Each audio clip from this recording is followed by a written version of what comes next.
Well, I'm delighted to welcome a person that needs no introduction. Arianna Huffington is known for transforming the idea of health and wellness for individuals, and especially individuals in the workplace. And I think the conversations that we've been having have been fascinating about the idea of personalization. But I don't want to begin with that. I want to start with the topic that you and I were chatting about earlier tonight, which is the what are you picking up on as sort of the threads of conversation about how people are reacting to AI, and how has that conversation tone shifted? Let's say in the past 3-6 months compared to what you were seeing before, and we'll start there, and then we'll sort of work down to the workplace. Well, first of all, I'm really excited to be here with so many people who are at the center of the transformation that's happening in workplaces. And with the creator of Nadia. Did you know what Nadia meant at the beginning? Not another dumb intelligence application. And apparently, at one moment when you thought, well, maybe we need a gender-neutral name, people complained and said, no, don't take Nadia away. I love how attached people get. Like, don't give us ChatGPT 5. We love ChatGPT 4. And so I feel that this is both the most unbelievably transformational moment we're living through, but also a moment that we need to pay great attention to people's fears, people's anxieties. It's a real inflection point. And if you look at the surveys being done, there was a recent Pew survey saying that only 10% of people are excited about AI. Maybe you are all in this room. But there is a real disconnect between leaders in companies who think, oh, we are all so excited about it and our employees are loving it, and the employees saying, no, we are not. So this is a really important moment to pay attention to, because a lot of the Silicon Valley leaders need to start talking to the millions of people who are using all these chat bots and not talking to each other. And that's the question of trust. That's the question of bringing everyone along. I mean, we saw what's happened recently with data centers that were supposed to be built in Wisconsin and Indiana by Amazon and Microsoft, and they withdrew the plans because there was so much community opposition. You know, electricity rates going high, noise, pollution, fear of job displacement. So that's really, I think, the moment we are in. And the more we can pay attention to it, whether it's at the level of HR leaders recognizing that resilience is not an equally distributed resource. And uncertainty is very hard for many people. You know, some people are really good at uncertainty, you know, and some people are really bad at not knowing what the future is going to bring. We did a study with Stanford about different biotypes. We all have different biotypes that dominate our reactions. And one of the biotypes, there are 8 main biotypes. I can tell you what mine is in a minute. But a prevalent biotype is negative bias, which is you look at the future and you imagine the worst. And some people look at the future and imagine the best. But we need to help people, whatever biotype they have, whatever their predilection is, to deal with uncertainty, to deal with huge transformative changes, instead of assuming that everybody is just doing it. So if we take for granted that there will be transformative change, and there already is, and it will just, we're at the precipice of even more transformative change, especially in the world of work. And if we take for granted that trust is a really important currency, I think trust is built both through words but also actions. What advice would you have for CEOs, for leaders of companies, on the words and actions that they should have as they try to build that trust and bring their workforce along?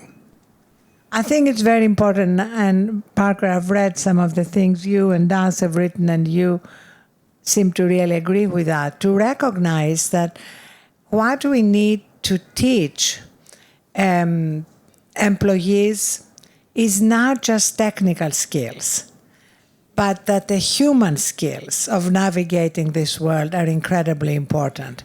There is kind of a big assumption that it's all about getting technically proficient. And I don't think that's the problem. I think the main problem is going to be adapting to these huge changes that are coming, much more exponential than what we've already seen. So, Yuval Harari, who wrote Nexus and a lot of other great books, and who is more of an AI doomsayer. I'm an AI optimist, but he said something which I love, and I want to embroider it on T-shirts. Although it's terribly long. It has to be a very long T-shirt.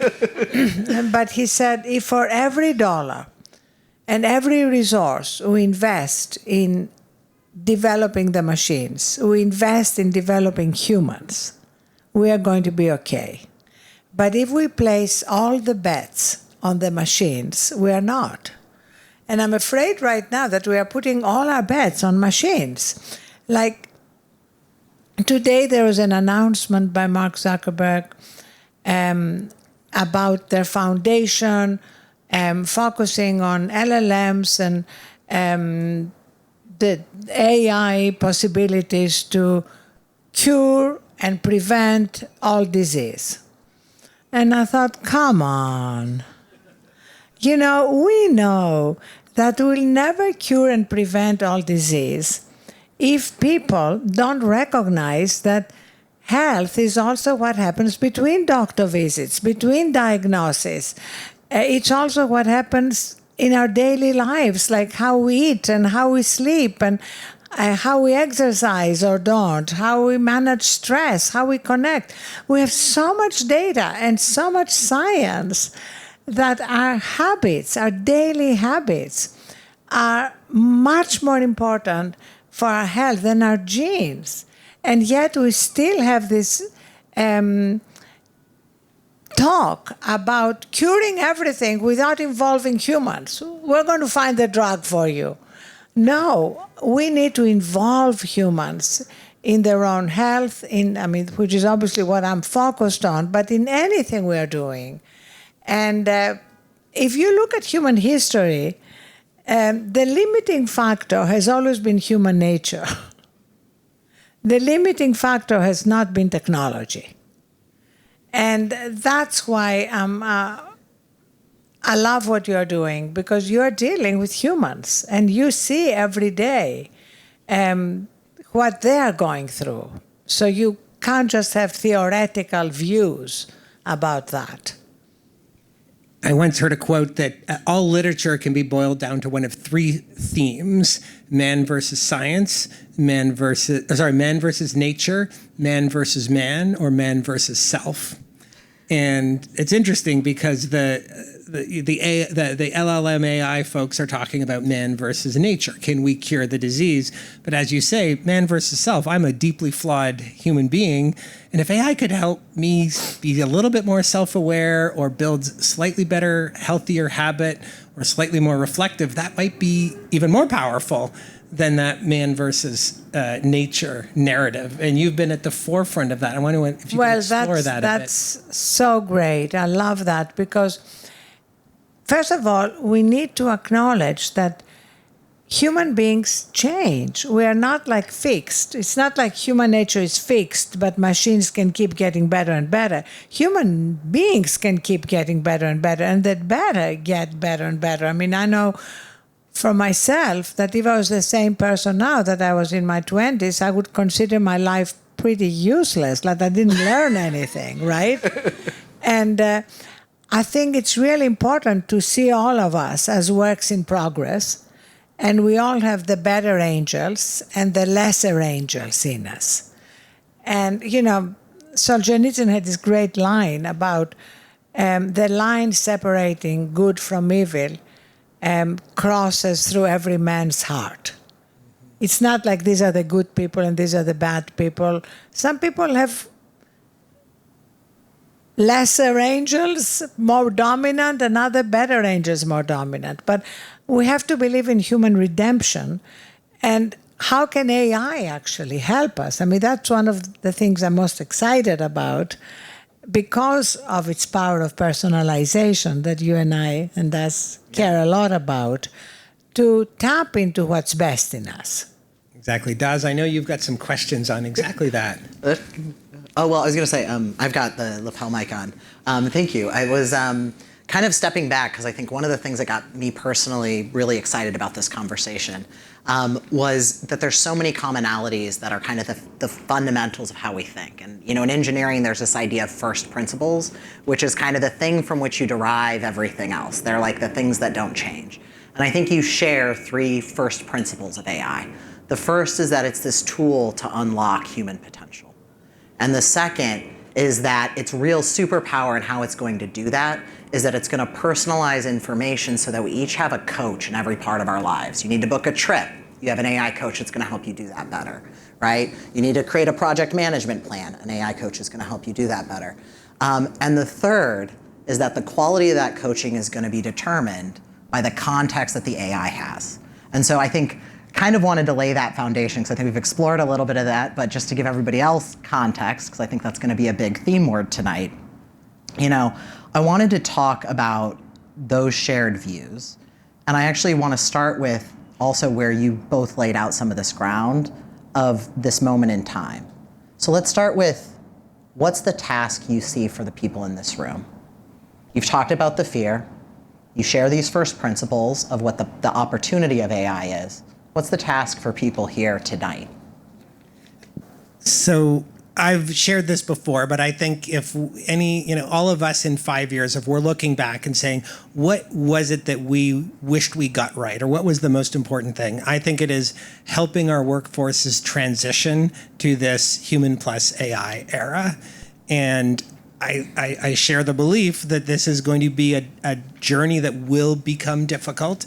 I think that trust is going to be at the center of it. I think that humanity exhibiting and making decisions that prioritize humanity from the leaders is going to be a key part of it.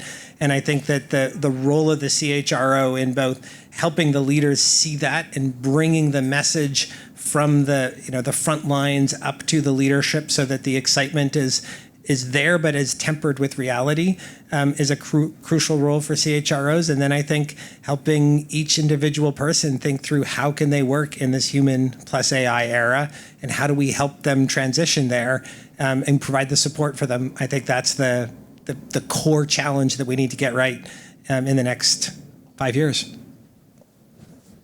I completely agree that AI's hyper-personalization is its superpower, plus memory, the fact that we're now going to have hundreds of billions, maybe trillions of memory context. And I love the way a lot of ancient wisdom is actually connected to this moment, because the Delphic oracle was about know thyself.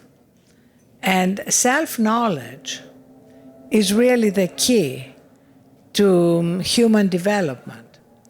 And AI, the coach, can help us know ourselves very powerfully, because it's going to know us better than we know ourselves, because it will remember tons of things we've forgotten.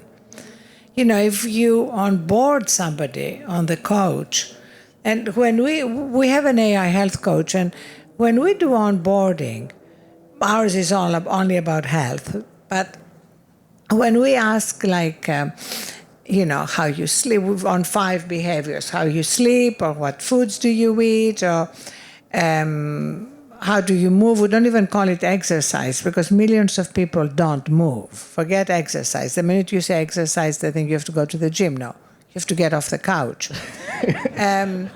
Stress management and connection. So collecting as much information, biometric data, lab data, whatever they are willing to share, but also asking questions like, is there a piece of poetry you love? Is there a piece of music you love? Can you upload pictures of the people you love, the pets you love, the quotes you love? So in moments of stress, the coach can feed them back to you. And the key here is no judgment, right? Because people have been so judged on their journeys, whether it's their health journey or any other kind of journey, and the coach doesn't judge. I mean, if the coach judges, it's a bad coach. It needs to be retrained. But the whole point here is it's more like the GPS in your car. Like if you take the wrong turn, it doesn't say, Arianna, this is idiotic. Why did you go right when you knew you should have gone left? It just recalculates, recalibrates. So the combination of knowing so much about you that it remembers, feeding it to you at the right moment, which distinguishes it from you going to ChatGPT to ask questions, and also getting smarter and smarter and wiser every day is the superpower. I want to quickly build off that. You talked about know thyself, and I remember seeing a quote from you that this idea of I think, therefore I am might no longer be true in the era of LLMs, which have enormous knowledge. In a conversation with Jeffrey Hinton, we were talking about exactly this and proposed, at the moment at least, I learn, therefore I am, as a currently still distinguishing characteristic of humans compared to LLMs. I wonder what you think about learning. Well, learning is obviously incredibly important, being a continuous learner, as Satya Nadella says, being a learn-it-all, not a know-it-all. But I think we can go deeper. First of all, I think that the fact that we have now assumed that AI will be more intelligent than we are is an incredible forcing mechanism for a conversation we have been ignoring since the Industrial Revolution, which is then, who are we? If we are not our IQ, if I think, therefore I am, is not the reality we're inhabiting, then who are we? Well, I have a very clear view about that. I don't know if you share it, but at least I'd like to put it forward and Love to hear it. we can discuss it. I agree with Taylor Desjardins that we are spiritual beings having a human experience. And that means that we are soul, spirit, consciousness, and that AI can never, ever be these things. Don't believe for a second that stuff about it's going to be self-aware and it's going to be conscious. It is not. These are delusions. But it can be a forcing mechanism for us asking these big questions that we stopped asking at some point, and we are paying a very heavy price. That's very different than any particular dogma or any particular religion. This is at the heart of every spiritual and philosophical tradition, which is that we are more than these bodies, and we are more than these minds. And it's an incredible exploration, and that's why actually Sam Altman said something that I really agree with, which is that the AI revolution is more like the Renaissance than the Industrial Revolution. You know, the Industrial Revolution was about efficiency and productivity. The Renaissance was also about creativity and human exploration and human consciousness. And that's why this is much more exciting than just AI is going to help you make better PowerPoint presentations, which is great. I'm not putting it down, trust me. But if that was all it did, if it just made us more productive, then I think we would miss the great opportunity. fascinating and provocative. And I would imagine if I did a show of hands, I won't put people on the spot and asked, what are your CEO's visions for AI? I think it'd be probably a little more industrial revolution and a little less renaissance, but it would be interesting to say how do you start to sort of seed that concept among our business leaders? I actually have a question to that, and I know we're kind of futuristic here, and I do want to get into some of the specifics on context too, but the question I have is, I think there's an absence sometimes of imagination, and that's why people jump to what they know. Well, we know productivity, we know how to measure these things, so that's the easy part to say, check, I've done my job. The harder part is to paint the picture of what the future looks like. Yeah, bring it up. This is a fellow Greek. Trust me, we're just there for each other. Thank you. Yeah. So I think there's a issue where we have to have the imagination to even paint what's possible before we can even design the initiatives that it takes to go after it. And I wanted to ask that question. Paint a picture of the future. Everybody has wellness coaching. They have a coach in their pocket at work. It's helping us, it's unlocking these new potentials, it's making us more self-aware. What does that world look like for you? So, in fact, if we really paint that vision, it's going to alleviate a lot of fears, because when people think of AI is going to make us all more productive, then they think then it's going to take many jobs away. But if you think of a different kind, a richer productivity, kind of augmenting what we are doing with creativity, with collaboration, with empathy, then it's not as scary, because it doesn't just take the drudgery out of work, which is the Microsoft promise, but it's also a co-pilot for your whole human development, not just a co-pilot for what you're doing at work. When we founded Valence is it's actually a chemistry term. It's the combining power of atoms to form more complex molecules. And so the heart of the DNA of what we've been building is around how do you help people work together in teams? How do you collaborate? How do you reduce some of the unnecessary friction?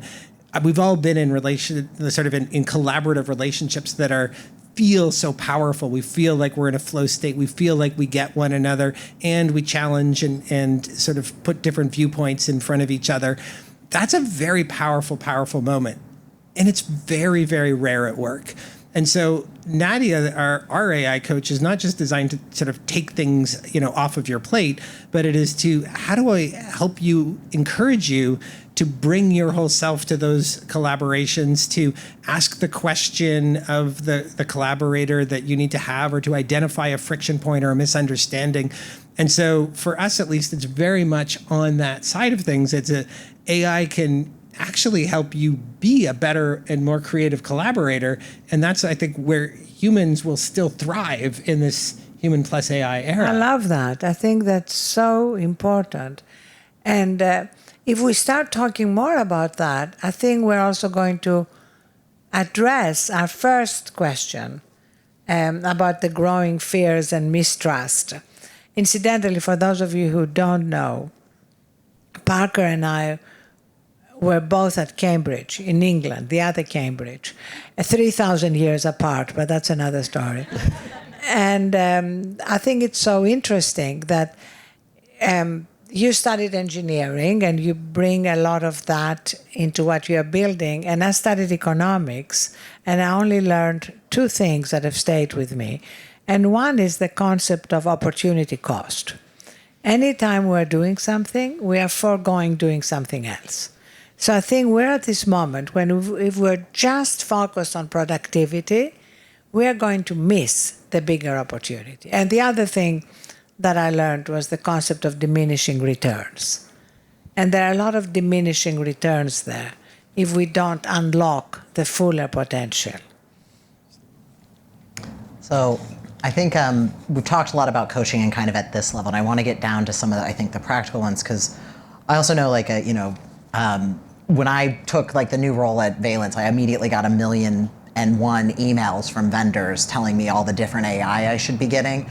And there's a lot of noise in that, and I think it's with coaching, you both share this idea that like what's going to matter, what's really going to separate kind of AI that makes a real difference in human wellness and potential from AI that's just another one of these emails in your inbox is this question of context. And so talk a little bit about what does a coach actually have to understand to do all these great things we're talking about AI being capable of doing for us? What's the context it needs? I can kick off with a couple of frameworks here, but I think when you think of what a human coach is an expert at, a human coach is really an expert at human nature. They are, for an executive coach, they are extremely good at detecting with the slightest change of your body language or your tone, things that you might not even yet sort of realize that are under the surface for you, and they can draw them out with reflective questions. So expert on human nature is very valuable. But a human coach rarely can know everything about what your job is and how hard it is to be a shift leader in a retail store, or dealing with customers 8 hours a day, or working on a supply chain that's being snarled by changing tariffs. Like it can't know about your job that much. It can't know about what your day-to-day is. But an AI coach can be an expert on all those pieces of context. And so what we are essentially believing is that if an AI coach can know about you and your aspirations and your blind spots and who you really are and what you hope to be and the challenges to get there, and can know everything about your day and your calendar and the challenges that you have coming up, and can know about the job and what makes the job difficult, and can weave all those in sort of a tapestry, and at the right moment give you the right nudge. That's what we think is the most potential. A coach literally that reaches out to you 5 minutes before a meeting that you're anxious about and says, hey, you've got this. We talked about these two things. I know you can do it. That's actually what people say thank you to us for with regards to Nadia. It's the proactivity and the making them feel seen and a little less lonely on a journey that can often feel pretty lonely. That's a powerful, powerful thing when you can incorporate all that context.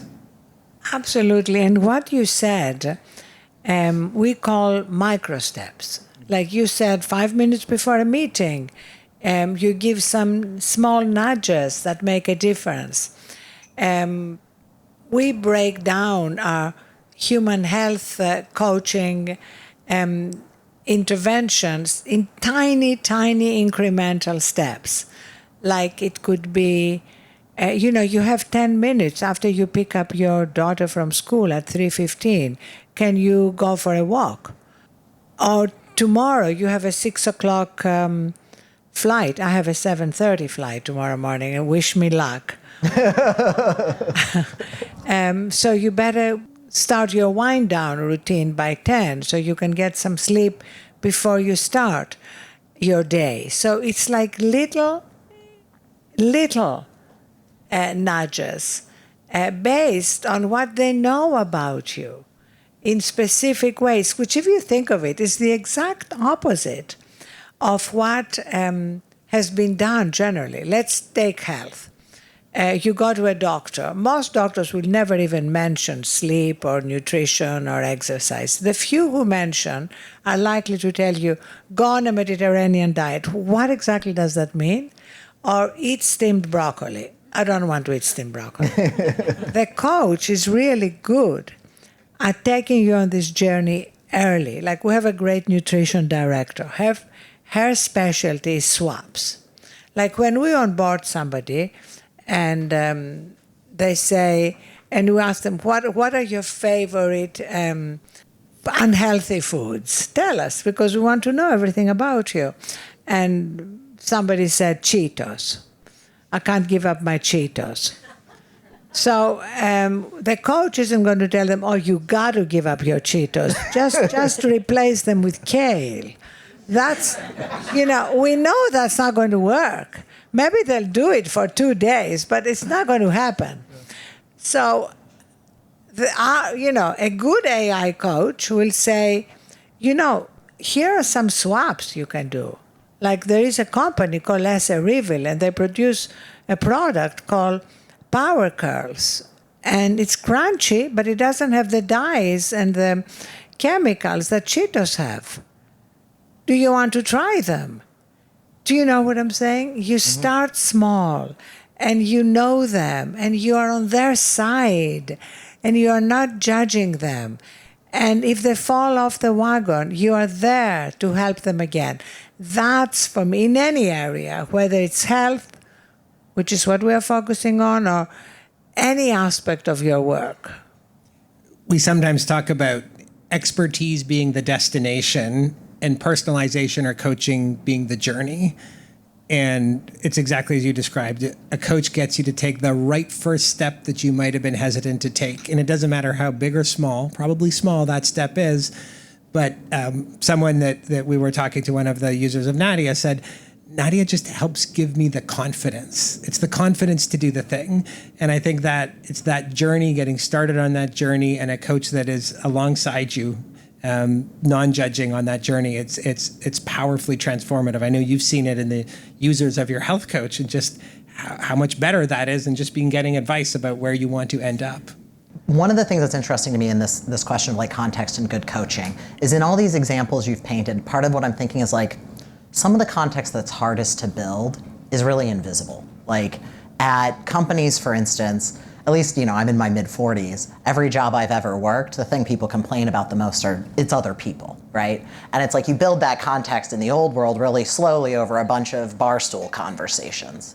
How do you get that sort of hidden context or like hidden insights into a technology? Can you? Like, what does that look like? And what is that hard context to build? I mean, hidden is a great question because I think there's stuff about ourselves that we hide from ourselves. Mm-hmm. There's parts of ourselves that we hide from others or that we just disclose gradually. And I think it is. I don't think you will ever get that context because we begin with like a privacy first approach that says we're not going to reveal other pieces of information. But what our leaders have found is that there's actually pieces of information that are part of that hidden context that they want others to know. And you're very familiar, I imagine, with the Silicon Valley. You are familiar with Silicon Valley, the concept of the user manual. So in Silicon Valley, people write they're engineers, so they named it the user manual, about how to work with me. And so one of the features that we've released in our AI coach is you can create a user manual. Your coach will help you create it, and then you can make it public. And so if I have a Nadia and Austin has his Nadia, Austin's Nadia can access my user manual if I've made it public. And Nadia can tell Austin, you were going to talk to Parker about this subject, but he likes to process information in this way. Or there's 7 people in a meeting. 3 of them are going to react to this example. 2 of them are going to be bored. Here's how you might adjust your presentation to have it land better.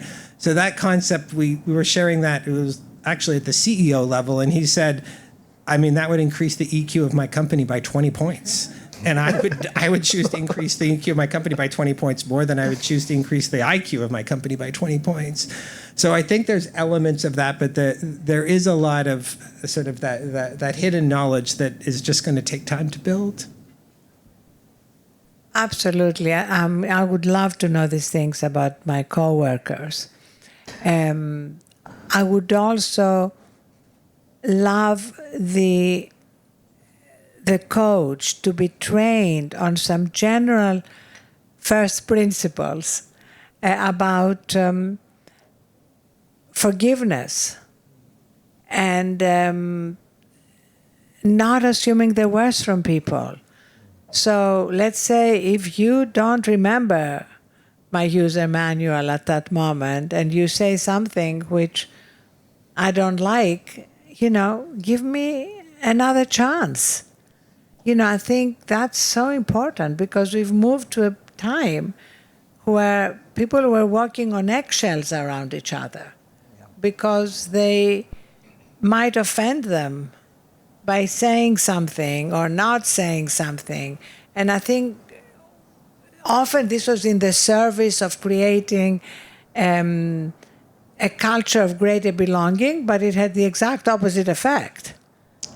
People ended up staying in their own cliques because they know how they were going to react.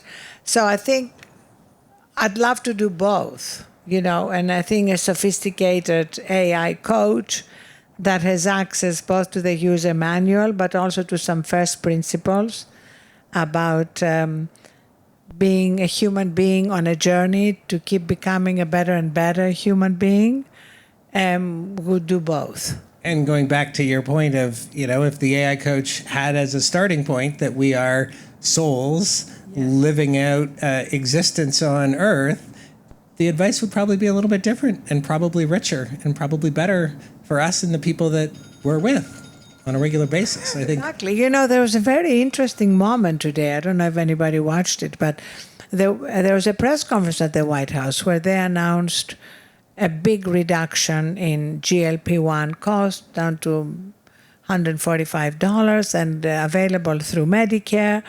And Chris Klump, the head of Medicare, who happens to be a very spiritual man. I was in Bentonville with him last week when Alice Walton launched her new medical school, to train doctors on all these things we're discussing, not just standard medical care. So he said today that God wants us to live in this life with purpose and joy, and that means also being good stewards of our bodies. And I thought, that's fantastic. He didn't say my God or your God or a Muslim God or a Jewish God, just this principle. You want to call it higher power, you want to call it universal consciousness, it doesn't matter. I bet you God doesn't care what you call him or her. It's basically the sense that there is a larger reality. And if you believe that in some way it's on our side and we're being held by this, and therefore when things happen that are difficult and challenging, what is the lesson here? What are we learning from it? But I thought it was an interesting moment. And again, how can the coach be trained on some of these larger principles? Maybe then the evolution is from I think, therefore I am, I learn, therefore I am, to I love, therefore I am. Wow, Parker, you are something. No, this is it. Okay, did you know you were going to come here for a spiritual conversation? But, basically, this is it. When the biggest definition of God is in the St. John Gospel, God is love. So the more we can tap into that love in us, which now we tend to reserve for the few people in our lives, the more we can spread it. Think of what a world we would create. Who wants to live in a polarized world like we're living now, where we hate half the people or we don't talk to them? That's, for me, a poison. And if AI can help us change that, it would be incredible. Maybe I'll just bring it back to reality. The group here is a group of CHROs, and interestingly, work is one of the places where people have to interact with people who might not be part of their self-defined tribe. Exactly. And so maybe words that I would imagine that there might be quite a lot of resonance in this room, and if they were to share that with others, there might be some skepticism about what is the role of the workplace to try to foster this more connected world. And so maybe we'll end with a either encouragement or however you want to, skepticism, whatever, bring them on this, on this journey. Like, how would you help them articulate this mission to their colleagues as they go back into work tomorrow, next week, next month, to try to help in this encouragement happen at a corporate level? Well, I feel that everybody here wants their employees to be as resilient as possible. We just launched a program at Walmart, and we called it Resilience, Grit, and Belonging. Because if you don't cultivate your own grit and resilience during these times, it's very hard to cultivate a culture of belonging, because you operate from fear. You operate from survival. So I feel the more we can create a culture that we are all on this incredible journey together, And we're here to support each other. And that does not mean we're going to agree on everything with each other. And that's totally okay. I don't agree with myself on everything. So that is going to be a way to build workplace cultures that are thriving and use AI to accelerate that. I think that's the perfect concluding point for a wonderful evening and a great conversation. Arianna, thank you so much for joining us, sharing your thoughts. We really appreciate you being here with us. Thank you. Thank you so much.